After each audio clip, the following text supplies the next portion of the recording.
It's now time for our Beyond the Podium segment, joined now by Senator Joe Manchin. He's running for re-election against Attorney General Patrick Morrisey. Senator Manchin. Against him. I'm running to continue to represent the good people of West Virginia. I never run against anybody, and if they want to run against me, God bless them, let them do what they want to do. I just want to continue to support through public service. Answered like somebody who's been there before a few times. So what's the biggest issue in your mind facing West Virginians now? Well, we have a couple of big issues. Basically, first of all, you have health care at risk. 800,000 West Virginians have pre-existing condition. Under Patrick Morrisey's lawsuit, that's done away with. They're going to be back in the mercy of the large insurance companies' hands, whether they can even buy insurance or not, whether they're able to sell it to them or whatever. So they're at risk. That's life or death to them. Social Security and Medicare. 60% of West Virginians, the only income they have in retirement is Social Security. He's already voted when he was running for Congress in New Jersey. He voted to privatize it. He wants to get rid of Social Security as we know it. And you've paid for that. It's not an entitlement. You've paid for that. The opiate addiction is absolutely horrendous. I'm fighting for all minors' pensions. We're putting that back in place. And we're fighting basically for the education system that provides the opportunities for the 21st century and the skill sets that are needed. So there's lots at stake right now. And trying to find some civility. I work across the aisle. I'm the most centrist, the most middle-of-the-road centrist senator in the whole Senate. And you've got to stop this toxic rhetoric that's going on. And now we see the threats and violence and things of that sort.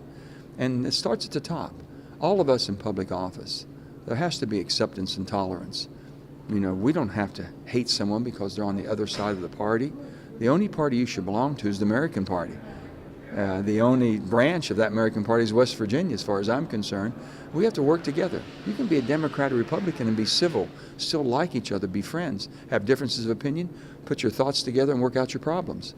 You mentioned the opioid epidemic. What more can be done to help solve that? Well, first of all, you got to stop all the product coming out of the market.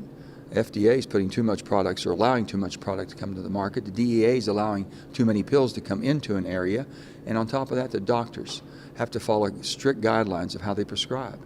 You don't need 30 days of Oxycontin for a tooth extraction. You just don't need it. So many of these things. But next of all, you have to have treatment centers. We don't have the treatment centers. We can't even get the money from the companies that did all the harm, and these crazy low settlements are allowing people to walk away with. A slap on the wrist.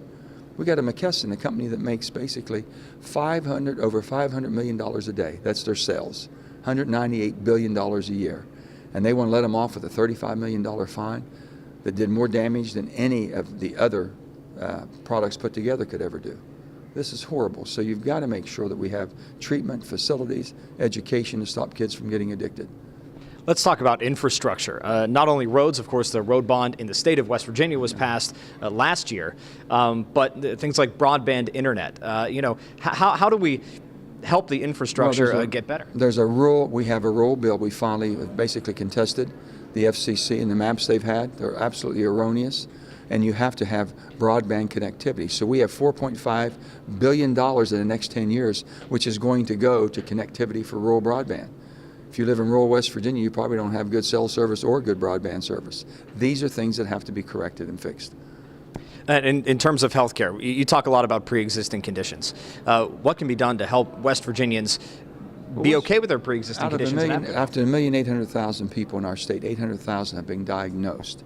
That's by the Kaiser Foundation, Family Foundation, which is basically the experts as far as in health care in America. And with that, I mean, it could be everything from diabetes to high blood pressure to whether it be heart problems or it could be cancer, all of these things. And people have to have treatment. And they weren't able to even get by insurance before.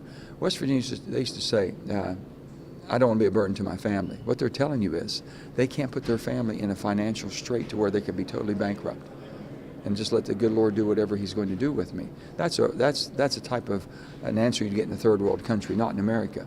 Patrick Morrisey has a lawsuit.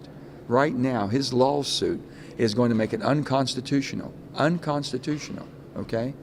Basically for insurance companies. They're mandated right now. It's against the law for an insurance company to deny you insurance, and they can't jack up the rates. They have to, no matter what your illness may be. He wants to take away and put them back in control. And on Social Security and Medicare, it's awful. Their intentions are to start cutting Social Security and Medicare. They've been open about that. Mitch McConnell's even said it. And that's what we're fighting. So that's really what's on the line for the people that care. Is the average West Virginian seeing enough benefit from the Trump tax cuts? Well, the Trump tax cuts basically put us $2 trillion in debt. $2 trillion in debt basically raises everybody's cost of doing business in West Virginia and the country. The people that benefit the most are the people at the high end of the food chain. The wealthiest of the wealthiest of the wealthiest have done extremely well. So when you see the long-term effects, there's been some good from it, but it's short-term. It wasn't even intended for the average working person to get a permanent fix. All the permanent deductions were given to the large corporations. We want to balance that out. But you've got to adjust it. You can't put people upside down. First time in the history of the country that we've ever started with anything about taxes or try to do an adjustment, and at the end of the day, we owed more money. That'd be like going home and making adjustments in your family's income because you're out of whack right now and you have to rail in your spending. And at the end of the day, you make all the adjustments. You look at your wife or your spouse and say, guess what, honey? We only owe $100,000 more. What was the use of sitting down and working through it if you're going to owe more money? That's exactly what we did, and it's wrong. We need to fix it. There's been somewhat of a red wave the last few years in the state of West Virginia. Why should voters stick with you? Well, it's about the person. It's not about the politics. I mean, when people say, what's your politics? You should say, what's your purpose? I think people can evaluate me being a governor 2-term, being Secretary of State, being in so many public offices. My whole thing is about West Virginia. Everything I do, everything I think, everything I am is about my state of West Virginia and the people that have made this great state. What we've contributed to this great country and who we are, we should be proud. We don't take a back seat to anybody and should not. More veterans per capita, heavy lifting, working, mining the coal, making the steel. We've done everything. And I think someone who knows West Virginia probably is somebody that came from West Virginia. That's the difference. Senator Manchin, thank you so much for your time today. Good luck on Election Day. Thank you very much. Appreciate it. Thank you. Bye-bye.